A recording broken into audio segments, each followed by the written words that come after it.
Hey everyone, Ryan Feldthouse here from Feldthouse Family Woodworks. I have recently posted a video about sending end grain through a planer, and I got a lot of questions about safety concerns and the viability of this technique.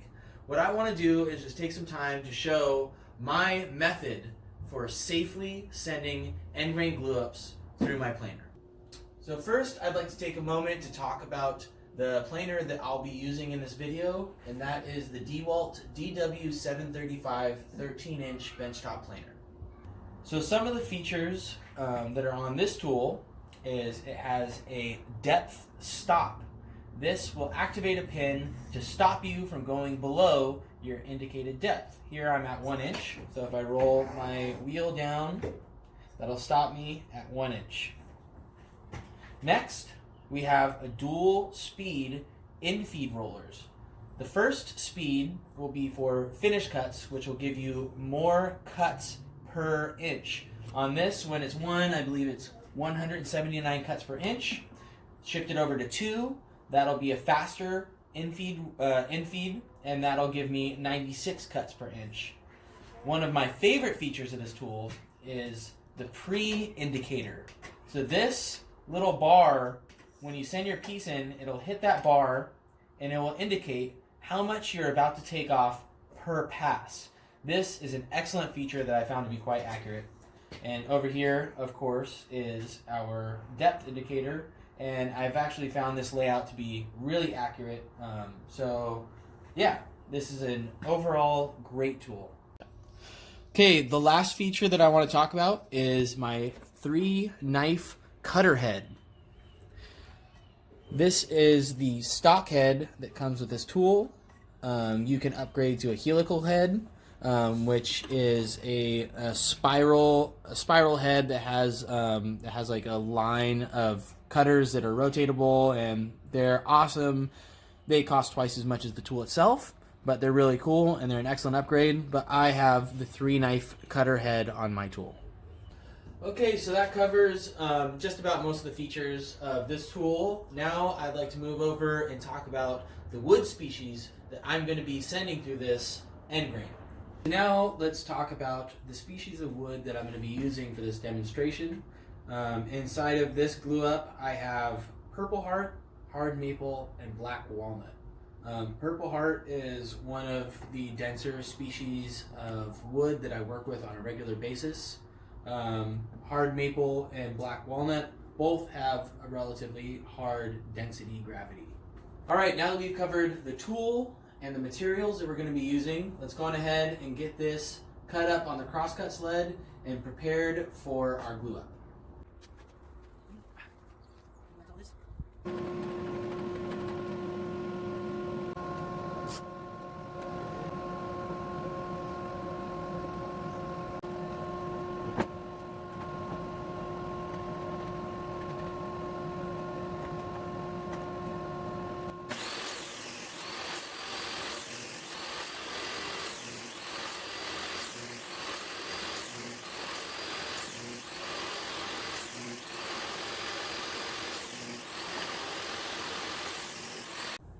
So now that I have all my pieces cut on the crosscut sled, what I'm going to do is I'm just going to mark my top orientation. And what I have here is I have a piece of plywood with some sandpaper glued to the top of it. And I just take each of my pieces and I just kind of run them like that, just to kind of clean up all those scuzzies from the side from the saw. And what those can do is those can create a small amount of separation in your glue up, and that will give you not as strong of a bond. So I recommend doing this just in general, even if you're not using the end grain through the planer method. This is a great thing to do just in general for getting nice, tight, and seamless glue ups in your end grain pattern.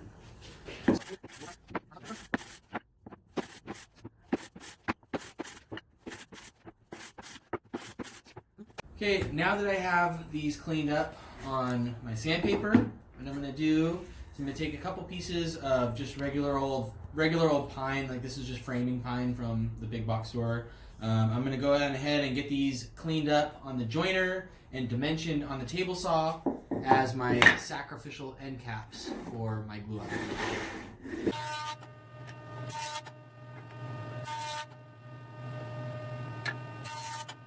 And I'm just setting my width for my sacrificial end cap according to the width of my piece. There we go, we're good.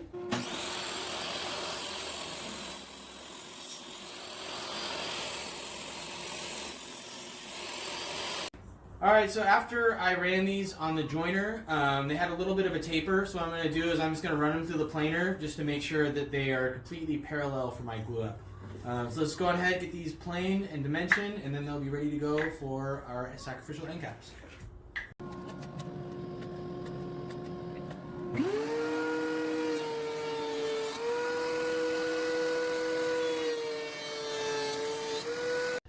Okay, now that we have our end caps dimensioned, let's go ahead and flip our pattern, and I'll show you where the how the end caps get installed. Flip our pattern down.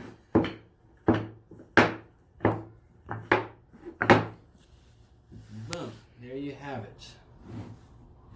And your end caps go voila, et voila. So these are cutoffs from another board, so they still have a little bit of this maple on the end. And after I plane this, I'm going to want to joint this edge, so I want these end caps to be the exact width of my pieces. So I'm going to go on ahead I'm just going to go and cut off these little pieces of maple and just really true these up to the width of my end game pieces here.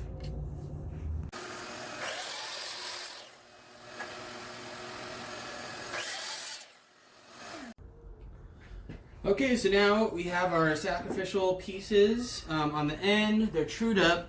And one thing that I want to show you guys, this is something to really look out for, and this is maybe where a lot of people can have issues with planing pieces end grain, is if you come around over here to the side, you can see that this piece, when I was cutting it on the crosscut sled, you can see it's significantly taller than my other pieces. So you can see all these are nice and perfectly flush. Those all were good cuts. This one, which was my last cut when it was the thinnest, was a bad cut. So you can see I have a slight wedge happening.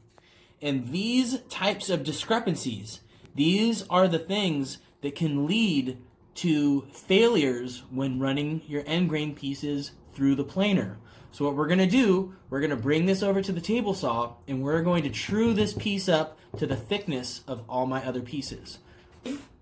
When I set my sacrificial end cap pieces, I set them to my bad piece, so they're actually a little bit too thick. So what we'll do, we're going to reset the saw here,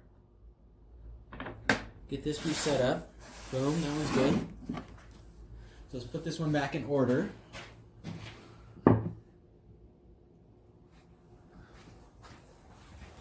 And now actually what we're going to do, we're going to run the piece that was bad, and we're going to run our sacrificial end caps to make sure that they're all good.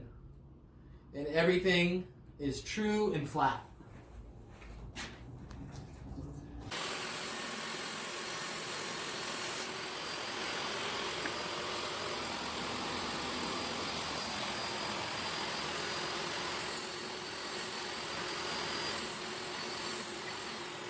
Okay, so now we have all of our pieces flat and true to each other. You can run your hand over the surface of your whole glue up here, and you can feel that everything's nice and smooth, everything's uniform. This is going to give me a nice and clean pass through the planer. I'm actually glad that this piece was a little bit out, just that way I was able to show you guys a little bit of a preparation if you do run into discrepancies inside of your process when you're going to glue up your end grain billets. So let's go on ahead, let's get these in the clamps, and move on to the next step.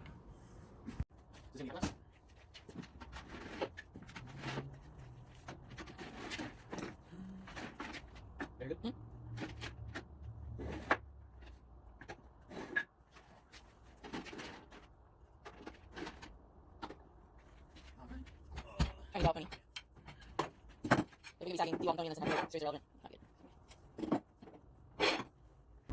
Okay, now that I have my glue up station set up, there's a few aspects of this that I want to talk about.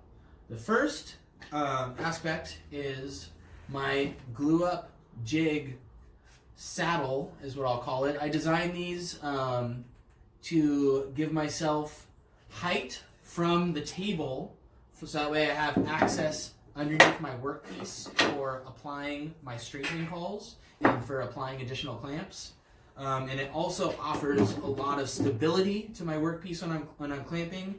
The other aspect of this that is really, really nice and really, really easy to do is if I need to make minute adjustments to my clamps when the glue is already applied and my piece is already on top of the clamps and ready to go, I can just loosen these and make minute adjustments to my clamps without having to disturb the whole workpiece and without disrupting the other clamps. Because that was one thing that was the biggest problem is when you need to adjust one clamp, all the other clamps on your whole assembly shift and move, and then your whole assembly's thrown off kilter, and then you're having to go around rushing, you have glue drying, you have the whole thing. It's just a nightmare. So with these, you just have it set.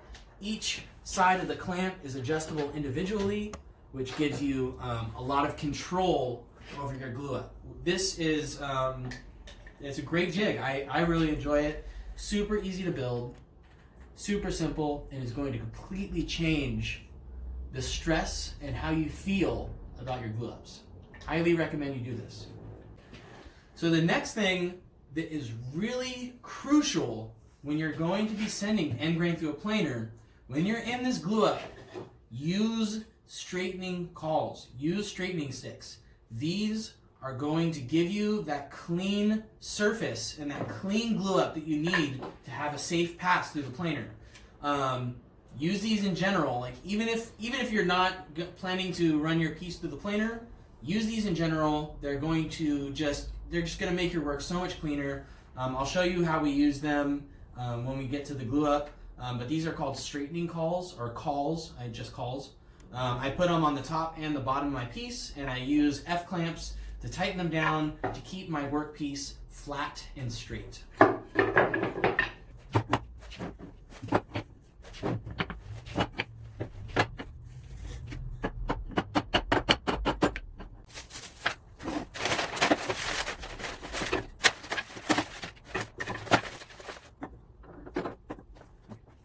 Alright, we are finally ready to apply our glue. I'm going to be using Titebond 3. I'm going to apply a generous amount, and I will be rolling it on with my little foam trim roller. So, yeah, let's get right to it.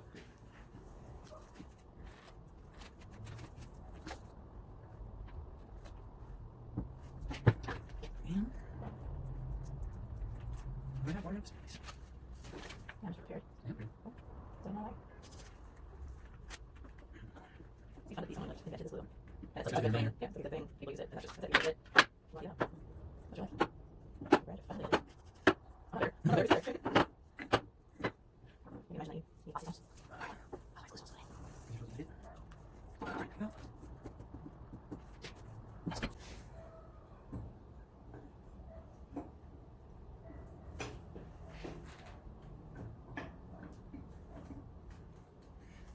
Alright, so I'm applying my top pipe clamp here. I'm just applying a little bit of pressure just to get a minimal amount of squeeze out.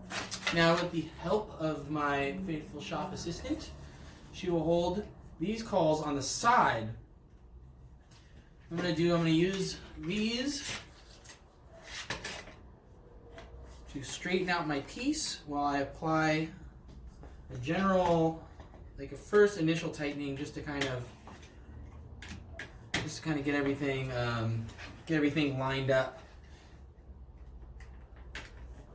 So I use both of these clamps just to kind of straighten the piece, so I know that my pattern and all my seams are lined up. Like that. Once I have that lined up, then I'm just gonna give it a little bit more tension, not a lot. Just enough to kind of get that general squeeze out and hold all the pieces in place. Now that these are in place, I'm gonna pop these off.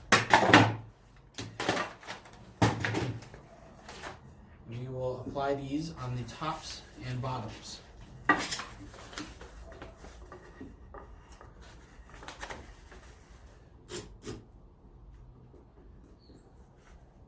So now keep in mind that I did not fully tighten my clamps yet. They're still pretty loose, just enough to get a little bit of squeeze out. So that way the pieces can still have a little bit of ability to move, so that way they can flatten out nicely.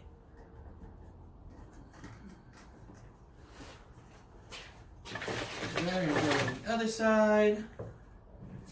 These Cauls on. Okay, to the side that I drew in.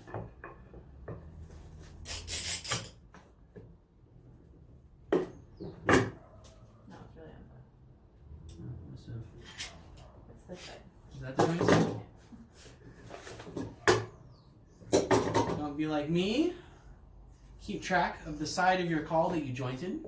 Thankfully, I have an expert shop hand here. Keen eye. And now I have my Cauls installed. Before I really tighten everything, I'm just going to go through and just make sure all my seams are lining up exactly where I want them. And now I'm just going to tighten these Cauls. Just bring them all nice and down tight so that way nothing moves around. And now that I have all my Cauls tight, now I'm going to tighten my pipe clamps. And when I apply pressure to my pipe clamps, I do it evenly, so that way the pressure goes even, because if you go one side more than the other, you can force your pattern to shift and move. So try to apply your pressure evenly on your pipe clamps. Here, so I do the sides first, and then I come in, apply some pressure to the center. And one thing is, you don't want to over tighten. Over tightening is just as bad as not tightening enough. You can warp and bend and disfigure your workpiece. So just enough. Just give it a nice little firm amount of pressure until you start to see some significant squeeze out. Right here, we're having beautiful squeeze out. All the pieces look great. Everything looks flat.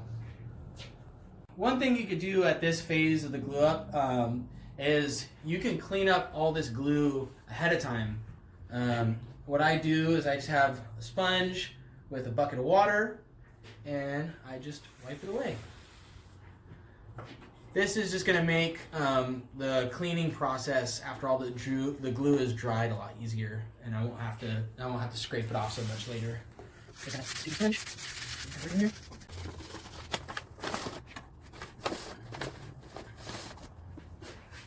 Hi. Okay, now that we have our glue up in the clamps, we are going to let this sit overnight. I'll come back tomorrow morning, clean everything up, and we'll get ready to set it through the planer.